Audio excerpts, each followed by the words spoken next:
Hola, ¿qué tal? Soy la doctora Elizabeth del Monte Hernández, especialista en periodoncia e implantología.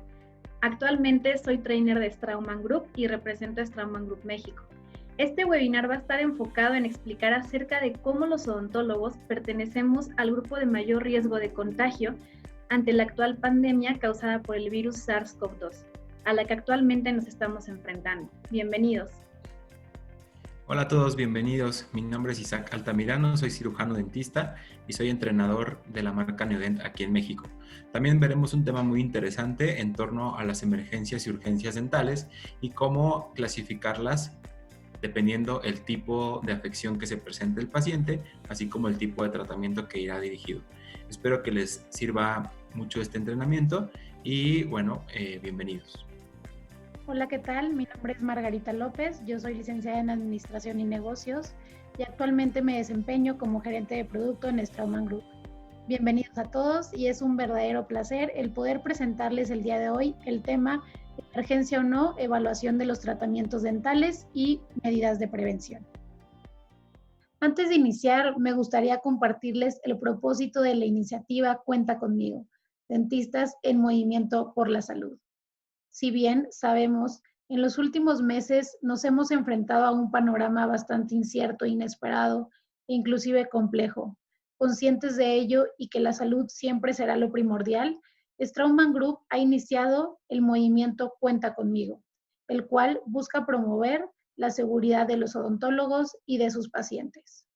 Por ello, hemos contemplado contenido de diversos rubros dentro del campo de la odontología, abarcando distintos temas de interés para su práctica clínica, contenido sobre bioseguridad, gestión, marketing y finanzas, siendo estos impartidos por speakers nacionales e internacionales, así como especialistas en el tema. Todo esto contemplado para poder prepararnos, capacitarnos y regresar mucho más fuertes a la práctica odontológica. La conferencia del día de hoy tiene como objetivo que el asistente pueda conocer las recomendaciones emitidas por asociaciones dentales. Todo esto a raíz de la creciente crisis sanitaria suscitada por COVID-19. A su vez, se compartirán consideraciones y clasificaciones sobre los tipos de tratamientos dentales. Todo esto con la finalidad de que se pueda reconocer el tipo de afección que presentan los pacientes y el si es indispensable el que asistan a consulta, así como conocer protocolos de bioseguridad que deben de ser implementados en el consultorio, esto como medida de prevención. Y por supuesto, tener presentes cuáles son los elementos de protección personal que son indicados para el equipo laboral y los pacientes. Abordaremos cada uno de estos puntos, los cuales nos permitirán reducir al máximo la transmisión de este nuevo virus denominado SARS-CoV-2, así como este y otros microorganismos. Sin más, les cedo el micrófono a la doctora Elizabeth Belmonte, quien nos comentará un poco más acerca de la introducción y epidemiología de este virus. Primero vamos a describir qué es COVID-19. Este es un virus que pertenece a los virus ARN monocatenarios. El nombre correcto es SARS-CoV-2, perteneciente al género coronavirus, el cual es el agente etiológico de la enfermedad coronavirus 19. Debido a los reportes de esta rápida propagación en los últimos meses, la OMS lo ha declarado como una pandemia. El coronavirus entonces pertenece a una extensa familia de virus que pueden causar enfermedades tanto en animales como en humanos. De hecho, a estos se le conocen como patógenos zoonóticos, es decir, que comienzan en animales infectados y posteriormente se transmiten de persona a persona. 3 de los 7 coronavirus más estudiados causan infecciones respiratorias graves en los seres humanos y han causado brotes importantes de neumonía mortal en el siglo XXI, tal como es SARS-CoV, el cual fue identificado en el 2002 como la causa de un brote de síndrome respiratorio grave agudo, y MERS-CoV, el cual se identificó en el 2012 como la causa del síndrome respiratorio en el Medio Oriente. Es así como este nuevo coronavirus fue identificado por primera vez en Wuhan, China, el 12 de diciembre del 2019 en un mercado de mariscos, y este ha sido reportado como la posible fuente de los primeros casos diagnosticados en el mundo. ¿Qué consideraciones yo tengo que tomar en cuenta ante esta enfermedad? Una vez que el virus es transmitido a los humanos, empezará esta difusión entre persona y persona. El virus, desgraciadamente, se transmite por microgotas y aerosoles que cuando nosotros realizamos una actividad tan rutinaria como es el toser, estornudar, ya que este virus se transmite por medio de la saliva. La infección puede darse como un resultado de la proximidad interpersonal directa, muy cercana. Es por ello que se recomienda siempre respetar una distancia a más de 1.5 metros, ya que debemos considerar siempre a cada uno de nuestros pacientes como un portador potencial del virus. SARS-CoV-2 puede presentar un periodo de incubación asintomático para personas infectadas que puede variar de 5, 6 o hasta 14 días. Incluso los síntomas pueden aparecer desde el día 2 después de haber sido expuestos a este. Como sabemos, la mayoría de los procedimientos odontológicos producen aerosoles que van a aumentar el riesgo potencial de exposición de microorganismos. Si no se toman estas recomendaciones adecuadas y, por ejemplo, un paciente infectado llega a realizar alguna actividad normal como es el toser o estornudar, la distancia y el tiempo que este virus permanece, las partículas suspendidas en el aire, va a estar determinada por el tamaño de la partícula, velocidad de sedimentación, humedad e incluso el flujo del aire. Las microgotas tienen un diámetro mayor de 5 micras. Si este contacto no se dio de forma entre persona y persona, también se puede dar dentro de nuestra consulta a través de superficies contaminadas o durante el procedimiento con el uso de aerosoles que nosotros rutinariamente utilizamos, lo que es una pieza de baja, una pieza de alta, un cavitrón o un escariador. Las microgotas en los aerosoles van a tener un diámetro menor a 5 micras. Es así como los odontólogos tenemos un alto contacto y estrictamente directo a través de este virus y podemos correr el riesgo de infectarnos o de infectar a otras personas. Es así como los odontólogos, desgraciadamente, pertenecemos al grupo de mayor riesgo de contagio. Las actividades médicas realizadas en la práctica dental, hoy en día y desde hace mucho tiempo, deben referirse siempre a los procedimientos de evaluación y sobre todo prevención de riesgos planteados por la posible transmisión de un agente biológico infeccioso. Debido a esta ruta de transmisión, es indispensable implementar siempre estas nuevas medidas estratégicas debido al contacto directo que tenemos con el paciente y a la exposición a fluidos corporales. ¿Cómo podemos evitar esta infección cruzada? Pues siempre se aconseja realizar la limpieza y desinfección de superficies e instrumentos que probablemente pueden estar contaminados. Es así como tampoco debemos olvidar las precauciones higiénicas de rutina que hacemos ante cualquier tratamiento dental adecuadas para disminuir este riesgo de transmisión y se va a llevar a cabo siempre a través de un equipo de protección personal. También es importante hacer conciencia y capacitar al personal que nos está apoyando en nuestro centro de atención y conocer los nuevos protocolos de seguridad, ya que aunque ellos no tengan un contacto directo con los pacientes, de una forma indirecta también pueden correr el riesgo de ser contagiados. Organizar la entrada de la consulta, esto es muy importante, limitar la atención dental no urgente, evitando así un incremento de contagios. ¿Cómo vamos a saber qué tratamientos son urgentes y qué tratamientos no? A continuación, Isaac nos va a hablar de ello. Muchas gracias, doctora. Como bien lo comentaba hace un momento la doctora Elizabeth, tenemos que tener claro cuáles son nuestras principales prioridades de atención en durante esta pandemia. Entonces, vamos a limitar nuestra consulta solamente a atención de emergencias y urgencias, de acuerdo al semáforo, de acuerdo a las condiciones que estemos tratando en nuestras zonas. Entonces, antes de continuar con la parte de tratamientos indicados, vamos a definir primero qué es una emergencia dental.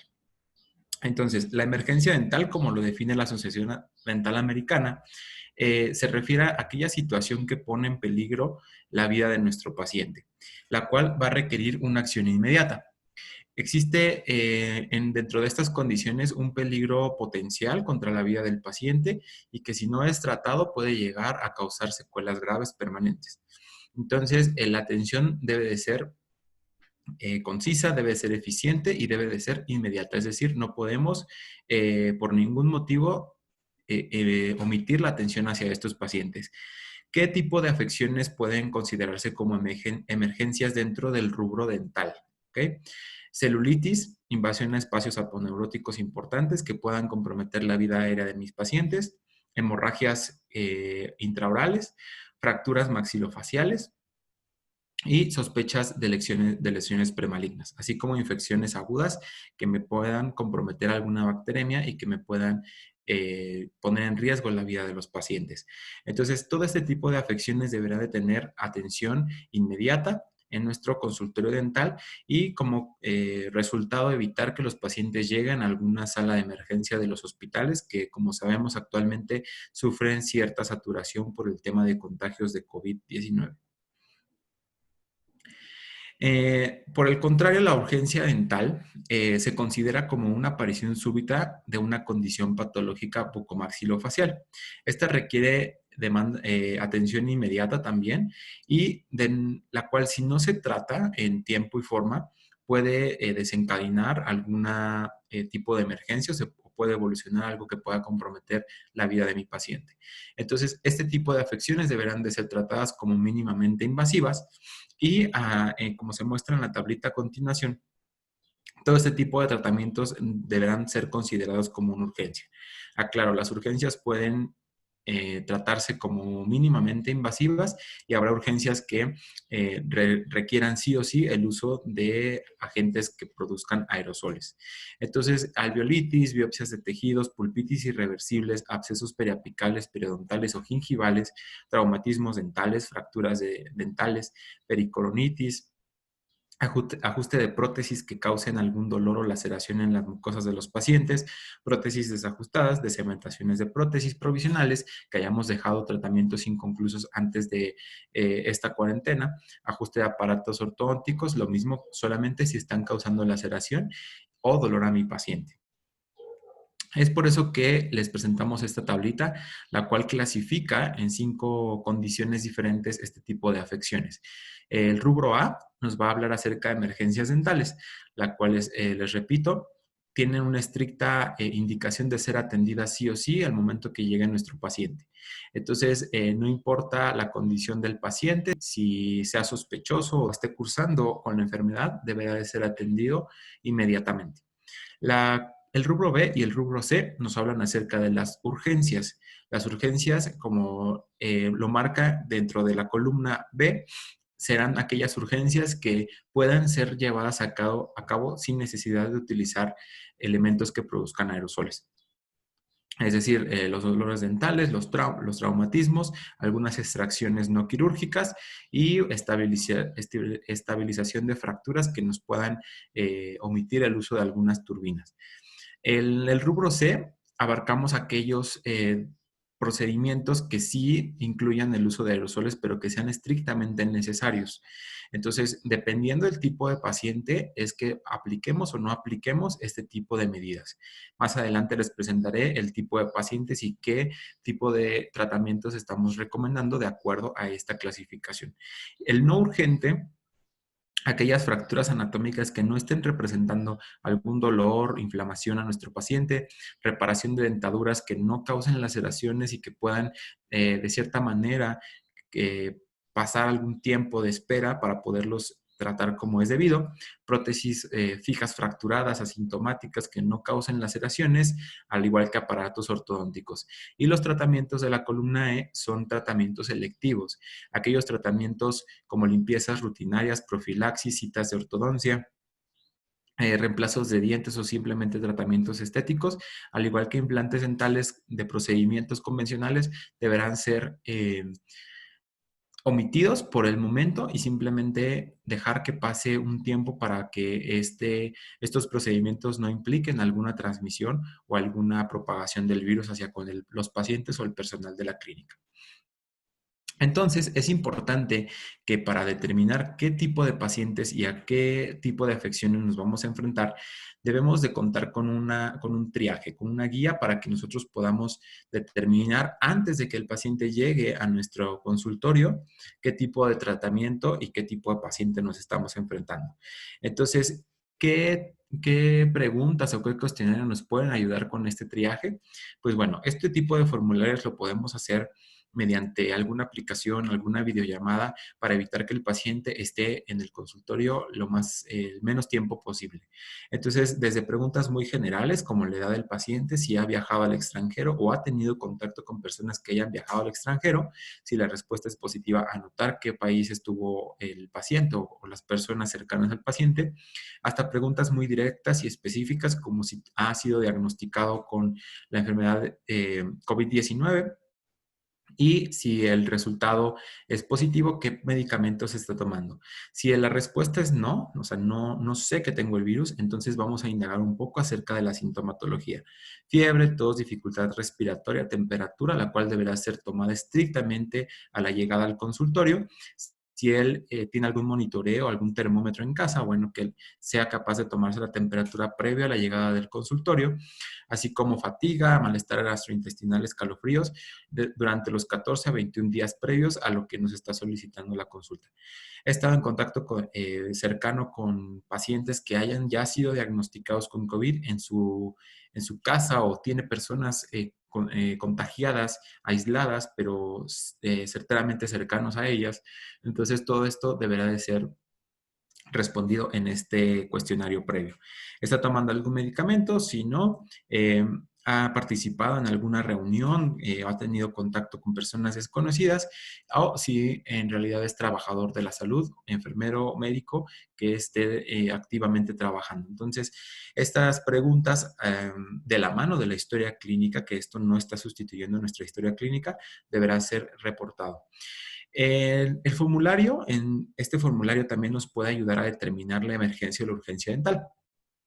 Si está experimentando el dolor del 1 al 10, qué tan intenso es, está experimentando sangrado incontrolable, algún traumatismo, algún accidente, caída, golpe, tiene fiebre, hinchazón en algún punto específico en la cavidad oral, también es de mucha ayuda que nos pueda indicar si la zona es superior, inferior, qué órgano dental está, los detalles más específicos que nos puedan los pacientes dictar, es de mucho más ayuda. Si las respuestas son positivas, quiere decir que nos estamos enfrentando a una emergencia, la cita debe ser inmediata y la atención debe de ser eficiente.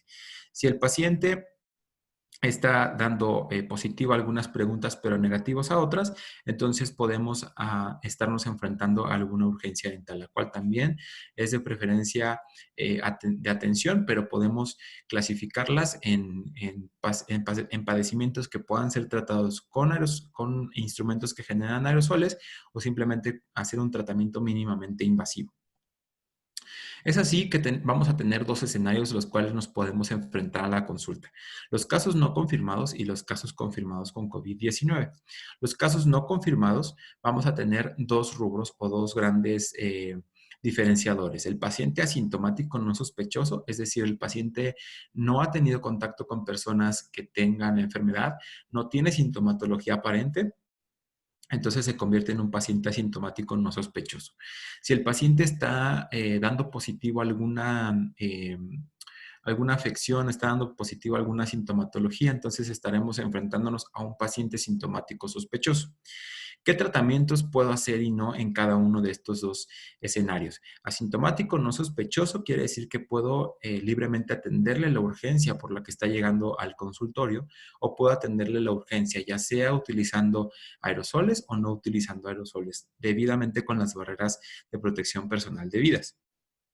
El sintomático sospechoso, ese paciente que no sabe que tiene la enfermedad, pero que nos está reportando sintomatología, no podemos dejar que se vaya con la emergencia.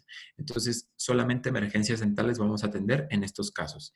El paciente confirmado, es decir, ese paciente que sabe que tiene la enfermedad, podemos tener dos escenarios: el paciente que tiene la enfermedad activa, o el paciente que ya pasó algún tiempo desde que se recuperó de la enfermedad. Entonces, Si el paciente tiene la enfermedad activa, puede estar el paciente ante un escenario inestable o ante un escenario estable. Entonces, en ambos escenarios vamos a tener que pedirle al paciente una interconsulta médica y en el caso de los pacientes que se reporten inestables, simplemente nos vamos a limitar a atender en su emergencia dental, es decir, aquella condición que esté poniendo en riesgo su vida. Y los pacientes que se reporten estables, que estén medicados, vamos a tener que limitarnos a los tratamientos tanto emergentes como urgentes mínimamente invasivos, es decir, limitar el uso de aerosoles a toda costa con ese tipo de pacientes. Y los pacientes que ya cursaron con la enfermedad, vamos a tener también dos escenarios, pacientes que ya pasaron 30 días después de que fueron dados de alta o los pacientes que no han transcurrido estos 30 días. Entonces, si los pacientes no han transcurrido con esos 30 días desde su alta, lo mismo vamos a tener que limitarnos a hacer tratamientos emergentes o tratamientos urgentes que no requieren aerosoles dentales. Y los pacientes que ya cursaron con 30 días después de haber sido dados de alta, vamos a limitar no vamos a limitar el tratamiento, es decir, podemos realizar cualquier tipo de tratamiento, emergente, urgente o tratamientos selectivos. Entonces, las medidas para prevenir las infecciones, es decir, ya nuestro paciente determinamos en qué rubro está y qué tipo de tratamiento vamos a hacer. Entonces, es muy importante contar con las medidas preventivas universales. Estas medidas preventivas universales, como bien lo sabemos, la limpieza, desinfección, esterilización del inmobiliario e instrumental debe ser obligatorio. Es decir, nuestro equipo debe estar perfectamente emplayado, desinfectado antes y después de cada consulta, ventilado y dejado un tiempo de 30 a 40 minutos entre paciente y paciente. Las indicaciones para el personal que está atendiendo a los pacientes, es decir, para el odontólogo y asistentes dentales, deberá ser el cabello siempre recogido y evitar a toda costa el uso de accesorios, aretes, anillos, cadenas, relojes, todo debe ser colocado en un dispositivo fuera del consultorio o fuera del área de atención de la consulta. El uso adecuado de equipo de personal de protección, el cubrebocas no debe estar tocándose, manipulándose, eso ya lo sabemos. De preferencia utilizar 2 pares de guantes, el primer par de guantes para colocarnos, para vestirnos todo esto, estas barreras de protección y el segundo par de guantes para atender al paciente. El uso de dispositivos o el uso más bien de contenedores de material punzocortante, bueno, como sabemos, estas medidas muchas veces deben ser implementadas ya sea durante la atención de un paciente potencial con COVID o aquel paciente que no dé sintomatología, es decir, son universales, deben sí o sí acatarse. Y las gafas, siempre deben de estar acompañadas adicional de unas gafas o unos anteojos de protección, la careta, la cual debe ser desinfectada antes y después de cada consulta. Al limitar el uso de dispositivos electrónicos también es muy importante. Es decir, muchas veces utilizamos dispositivos para tomar fotografías, videos, que son auxiliares en nuestros diagnósticos y planes de tratamiento. Acá solamente lo vamos a dejar restringido si es absolutamente necesario. Y contar con alcohol en gel, lavabo y toallitas de papel desechables para que el paciente, el personal se pueda lavar antes y después de cada consulta. Y también es muy importante disponer de un área privada o tener distanciamiento de 1 a 2 metros entre persona y persona. Esto es muy importante. Si el paciente se presenta al consultorio por alguna emergencia, entonces puede ser acompañado solamente por una persona, no más. Si el paciente no requiere acompañamiento durante su consulta dental, entonces es de preferencia que acuda solo y que no saturen la sala de espera. La sala de espera debe tener ciertas condiciones, la cual debe de estar libre de papeles que se puedan manipular, libre de plumas, asientos libres entre un asiento y otro, que nos estén respetando la distancia de 1 a 2 metros. Y bueno, hay todo un protocolo desde la llegada del paciente y personal clínico, desde su entrada al consultorio hasta que llega a la unidad dental. Entonces, los dejo con la doctora Elizabeth, que nos va a explicar a detalle todo este protocolo de inicio a fin. Muchas gracias, Isaac. Pues bien, como sabemos, hoy en día han publicado bastantes protocolos, sin embargo, nosotros les vamos a explicar uno de ellos que está planteado por la Federación Europea de Periodoncia. ¿Qué es lo que este protocolo nos indica? A la llegada del paciente, lo ideal es que tomemos su temperatura. Como ya lo mencionó Isaac, la temperatura adecuada es aquella que sea menor a 37 grados centígrados. El segundo paso que debemos de considerar es que, si bien sabemos, hay que recomendar al paciente que vaya con los menos accesorios posibles. Los pocos accesorios que lleve el paciente, tener un contenedor especial para que pueda colocar sus cosas de forma personal y poderlas aislar del ambiente clínico. Posteriormente debe de lavar y desinfectar sus manos. Ya sabemos, el alcohol que se recomienda en gel es al 70%. Y el punto número 4 es lo que nos acaba de comentar Isaac. Este triaje debemos de recomendar que sea de forma electrónica para evitar el contacto de hojas, plumas que tenga que tomar el paciente al momento de su consulta. La distancia entre paciente y paciente, evitar esta conglomeración en la sala de espera, teniendo siempre el ambiente ventilado. Y también nos recomiendan el uso de un cubre calzado a la entrada de las instalaciones e incluso también pues tapetes sanitizantes. Por parte del odontólogo, los pasos que tenemos que seguir antes de atender a nuestro paciente, primero es el lavado y desinfección de manos, colocarnos un primer par de guantes, el cual nos va a servir para colocarnos todo nuestro equipo de protección personal, llámese bata desechable, overol, lo que ustedes estén utilizando, el gorro quirúrgico que nos está protegiendo toda nuestra cabeza, mascarilla de protección, cubrebocas, gogles, careta que nos esté protegiendo todo el rostro y posteriormente un segundo par de guantes. Este segundo par de guantes es el que va a estar en contacto con la saliva del paciente y una vez que nosotros terminamos el tratamiento, este último par de guantes los vamos a desechar y con el par inicial con el que nos quedamos es con el que nos vamos a retirar todo este equipo de protección personal para evitar una infección cruzada y con los cuales también vamos a realizar la desinfección de las superficies que pudieran haber estado contaminadas.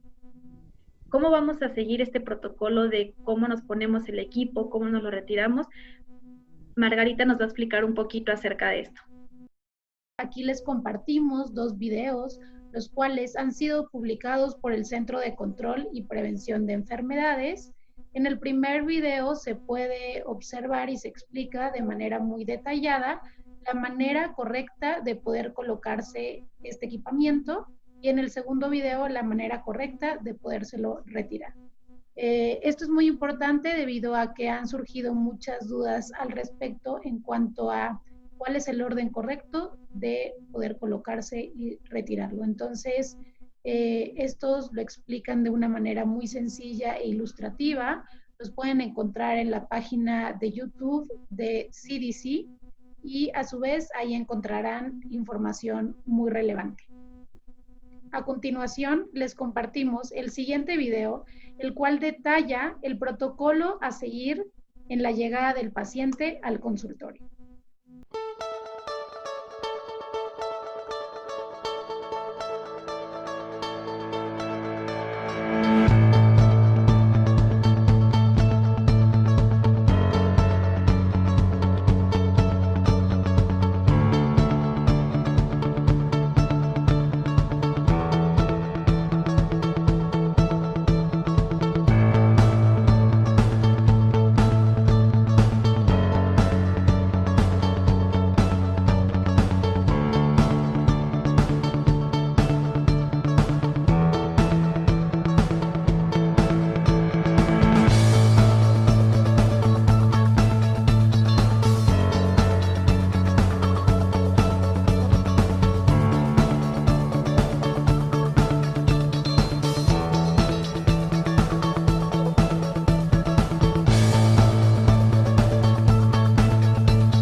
Doctores, muchas gracias por habernos sintonizado. Esperamos que este video y esta información que acabamos de compartir con ustedes sea de gran ayuda y utilidad.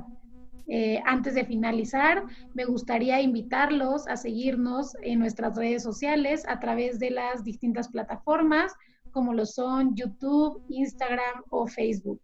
Nos pueden encontrar como @straumanmx o como @miodentmx.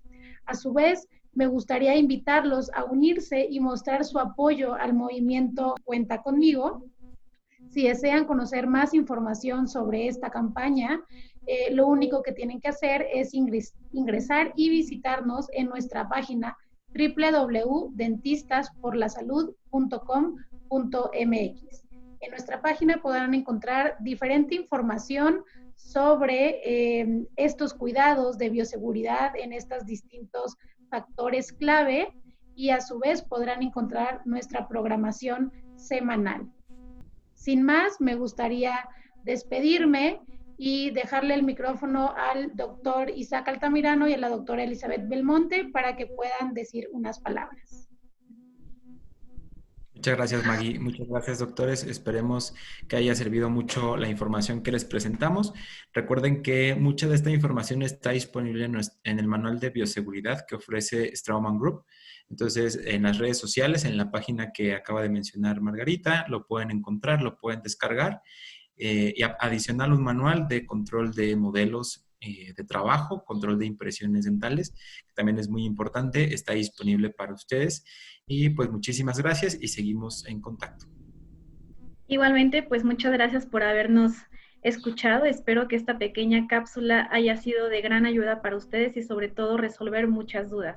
Recuerden seguirnos con el hashtag Cuenta Conmigo, Dentistas en Movimiento por la Salud. Muchas gracias. Hasta pronto.